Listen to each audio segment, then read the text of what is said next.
Morning students. Now in today's session we are talking about magnetic properties of solid. In the previous video we have discussed about the electrical properties. See, both the properties are related to electron. Like we discussed there, if electron is able to move from the valence band to the conduction band easily, the gap is less, it is conductor. If it is more, it is insulator. If it is in between, semiconductors. Then we divided semiconductors into two categories, intrinsic and extrinsic semiconductor. Extrinsic further we divided into two, doping by 15 group or by 13 group, N type and P type. So likewise, magnetic properties of solids are also because of electrons. Now, how electrons can create that magnetic field? We know, children, that you have nucleus in the center and the electron is moving around the nucleus in the circular orbit. So when it is moving, any charged particle, when it is moving, it will develop the magnetic field around it. This type of the magnetic moment created in the electron here will be the orbital magnetic moment. This is one thing, this is orbital magnetic moment. Now at the same time, this electron is also spinning on its axis. It is spinning on its axis. It is spinning. Either it can be in this direction or the electron can be spinning in this direction. We say in one particular orbital there are two electrons. We have drawn the orbitals like this before. So one is clockwise spin, another is anti-clockwise spin. We say the two electrons moving in the opposite direction, they are said to have anti-parallel spin, we said. So now when the electron is moving on its axis, it is spinning on its axis, then it behaves like a magnet. So we can say the electron behaves as a tiny magnet. Now every atom will not have similar number of the atoms in the valence orbitals. They may not have same number of paired or unpaired electrons. So on that, taking all this into consideration, the solids are classified into 5 types. So 5 different types are there. So there are 2 magnetic moments I discussed. One is orbital magnetic moment, another one I said is the spin magnetic moment. Now mainly spin magnetic moment we will consider in classifying them into various categories, but the last 3 are totally different. They are on the basis of the domains. We will be talking about it, but let me write it first. See, I will divide them into 5 categories. There are 5 types of solids on the basis of the magnetic properties. Number 1, you have diamagnetic substances. Diamagnetic substances. Another one is paramagnetic substances. Paramagnetic substances. You are familiar with these 2 terms. You are familiar with these 2 terms. Para and dia you have done in atomic structure. But the remaining 3, even third one you must have heard of. But the last 2 will be totally different. These are 2, and the third one is ferromagnetic substances. The fourth one is antiferromagnetic substances. Then the last one is ferrimagnetic substances. Okay, so dia, para, ferro, antiferro and ferri. Now what are they? We will be talking about each of them and their examples. Now what are diamagnetic substances? Diamagnetic substances are those which are weakly repelled. They are weakly repelled by the magnetic field. They are weakly repelled by the magnetic field. Now, this is when you place them in the magnetic field, you will come to know. Suppose you have that magnetic field between North Pole and South Pole, and you place a substance, these lines will be moving normally, otherwise from north to south the lines, magnetic lines will be moving. But when you place the diamagnetic substance, these lines will move like this. These lines will move like this. They'll be slightly moving away from that substance. So that is the behavior of the diamagnetic substances. They will not pass through it. They are weakly repelled by the magnetic field. This is the meaning. Now, why exactly it so happens in them? Because in the diamagnetic substances, there are no unpaired electrons. No unpaired electrons in them. In all diamagnetic substances, there are no unpaired electrons. So what happens because of the no unpaired electron? Suppose if I consider there are two electrons there. If I say, I'm drawing only one orbital and explaining. And if there are two electrons present, both will have the opposite spin. So one electron is moving in the clockwise direction, another electron is moving in the anti-clockwise direction. When they're moving in the opposite directions, if one electron, by its movement creates the north pole on the top, the another one will create the south pole. So if for the first electron north is on the top, the bottom will be south. For the second electron, top will be south and the bottom will be north. So they will cancel each other. They will cancel its effect. So they will not exhibit that magnetic property. I mean, when the magnetic lines are moving, they will be repelled, from this substance. They will be moving away from it. So first thing we say, they weakly repel by the magnetic field. Second we say, no unpaired electron in them. Now, another important thing, we will talk about magnetic moment. There is a term we use as magnetic moment. Magnetic moment. Even this we talk about in atomic structures. In magnetic moment, we write the symbol as mu. And we write this as mu is equal to root n into n plus 2. Bohr magneton, this is the unit for it. Bohr magneton. Now, what is n? N is number of unpaired electron.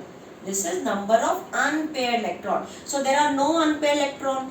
This n value will be 0 for it. So when 0 value for diamagnetic, we say mu for the diamagnetic substances will be always 0. They have 0 magnetic moment.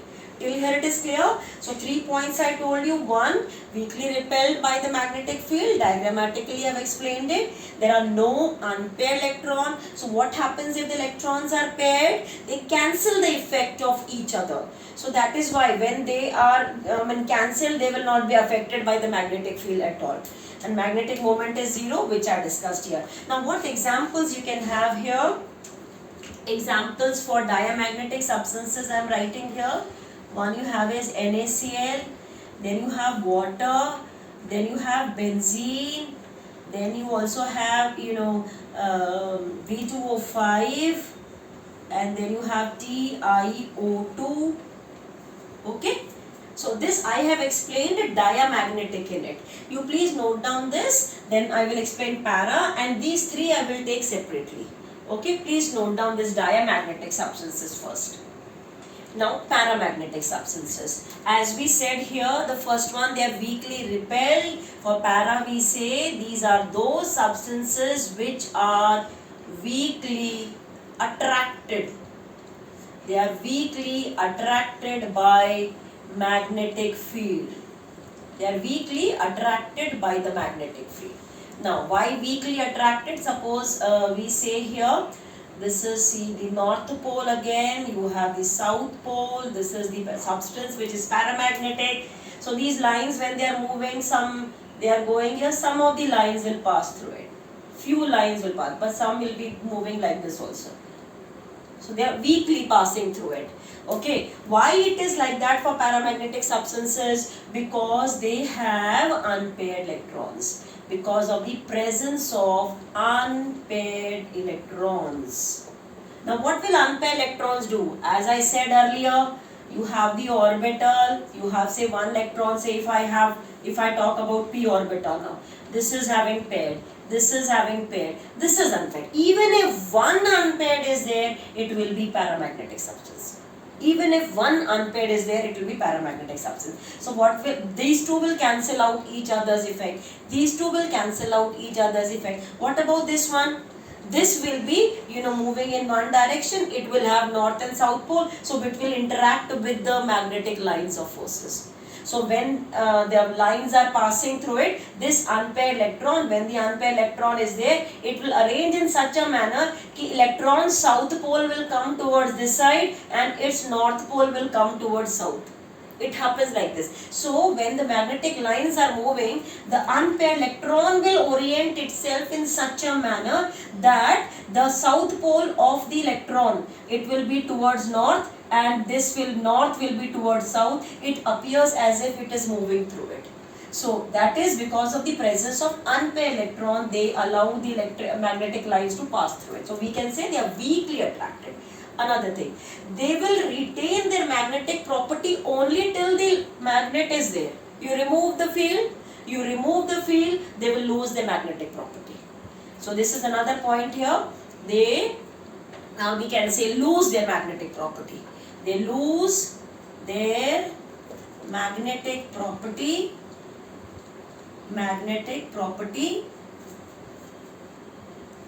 once the magnetic field is removed. If the magnetic field is removed, they will lose their magnetic property. Okay. Now another thing, we discussed magnetic moment just now. So magnetic moment for paramagnetic substances, we can calculate by the same formula, children. Here we write down like this: mu is equal to root n into n plus 2. One second. N into n plus 2. Bohr magneton, where n is number of unpaired electron. More the number of the unpaired electron, more will be the paramagnetic behavior. So the degree of paramagnetism can be calculated by magnetic moment. Examples I will write. Suppose you have this Cu2 plus, you have Fe3 plus, you have TiO. These are the examples. You can calculate, children. Sometimes you are asked for 1 mark to calculate the magnetic moment. If I write, say, Cu2 plus, what will be the configuration? I know Cu configuration is 4s1 3d10. So if I have to remove 2 electron, 1 electron from the 4s will go from the valence shell and 1 from here.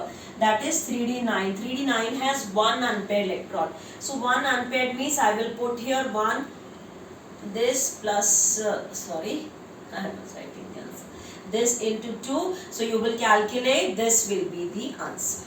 Clear? This is not arrow. So 1 into 1 plus 2 Bm, that is Bohr magneton. So for any ion, they can ask you to calculate the magnetic moment. Is this clear for paramagnetic? Weakly attracted. This will be the, some will be passing through it, few lines will be passing through it, because it is having some unpaired electron. They will interact with the magnetic field and they lose their magnetic property once the magnetic field is removed. So they are not permanent magnet. They are not permanent magnet, and these are the examples. Please note down, and the last 3 I will explain them. See, the last 3 categories, ferro, antiferro and ferri, magnetic substances, or the property you will find in NCERT given as ferromagnetism, antiferromagnetism, ferrimagnetism. It is the same thing. Okay. Now what exactly happens in this? How this classification is done? This is not on the basis of the number of the unpaired electrons. It is said that in the metal atom, we know all metal atoms, they can lose electron very easily. So when they lose electrons, they form the ion and they give out the electrons. Say n electrons are given out and they'll get the n positive charge. So that means a metal ion is there, that is a metal kernel we say, and the C of the electron is floating over it. It's not actually floating, we discussed in the last one, they go inside and they are all moving around. So in a way, in the metal, you know that there are number of metal atoms. These metal atoms form dipole. So it's something like this. Suppose you have this as the iron atom, iron metal. So in the iron metal, there will be number of iron atoms So these iron atoms, when the field is not applied, when there is no external force applied, these will have the dipoles where the plus and minus, that means this plus and the electrons, the dipole will be, randomly arranged, randomly oriented. Means plus minus, you may have plus minus, maybe some are directed in this direction also, plus minus, and like this. So when they are all randomly placed, that is initially. But when the external field is applied, say suppose let us take example, electric field is applied to it. When electric field is applied, these all may orient themselves in some proper manner. What manner these are oriented, what manner they will be oriented, on that basis we classify them. And see one more thing, these dipoles in higher classes when you study, these are also called as grains.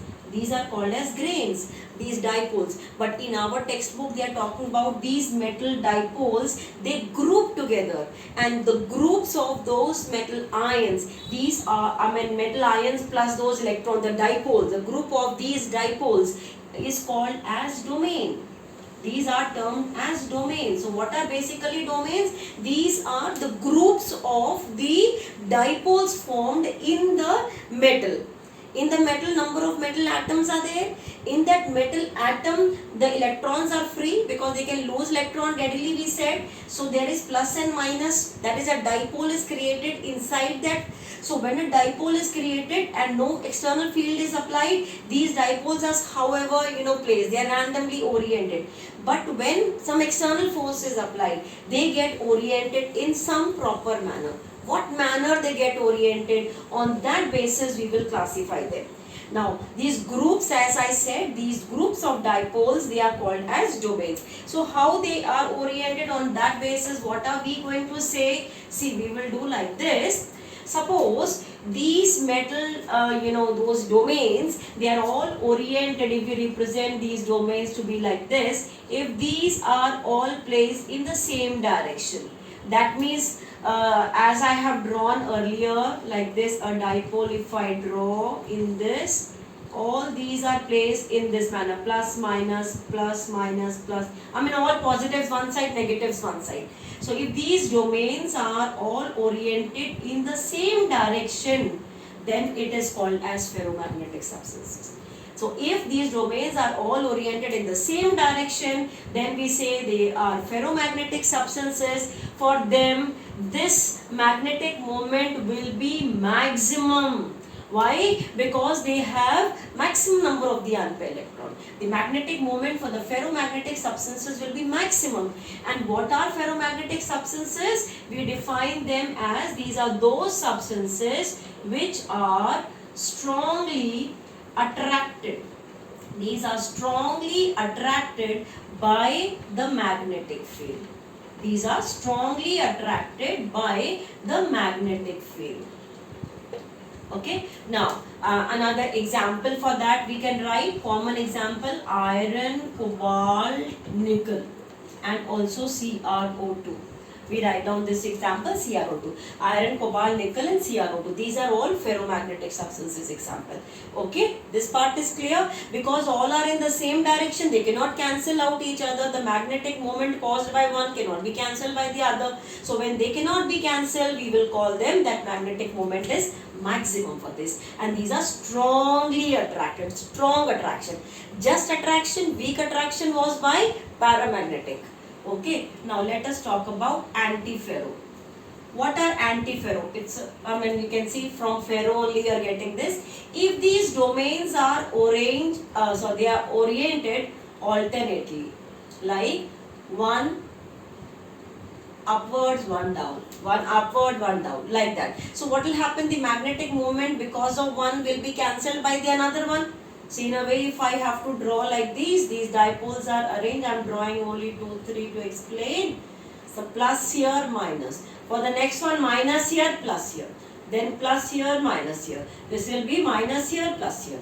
So they will cancel out each other. So if one is, creating the magnetic field in this direction, another is creating in the opposite direction. So they get cancelled. So we will say for this also the magnetic moment will be 0. it will be 0 because the magnetic moment due to one is cancelled by the another one. So we will say here these are those substances which are strongly repelled by the magnetic field. These are strongly repelled by magnetic field. Okay. So what examples we can have here are Fe2O3, MnO, MnO2. These are the examples for it. Clear? So ferro, antiferro. So at these ferro, antiferro, ferri all are classified on the basis of what? The direction in which these domains are oriented. Now what are domains? I have already told you. The dipoles, they form the groups. And what is the orientation of them? Now ferri. Ferri, in this, these domains are not oriented in a uniform pattern. Maybe 2 of them are like this, maybe 3 are like this, and the 4th one is like this is another one. So they are not cancelling.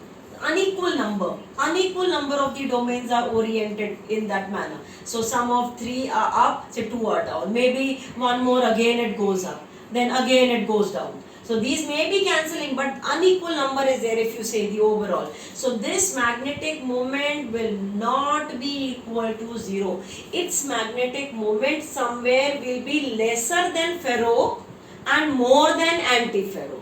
So ferri will be somewhere in between the two. Clear? It is clear. Now what example we can have here is Fe3O4. We can have this example for ferri. One important thing here, it is said that ferrimagnetic substances on heating get converted into paramagnetic substances. It converts into this because the orientation of the electron changes on heating. On heating, the movement of the electron is more. Though it is little theoretical part, but just if you go through it properly, it is easy to remember. Sometimes even examples are asked in MCQs. Examples of ferri, antiferro, and ferri. Whatever examples I have considered, these are commonly asked in the exams. Please note down.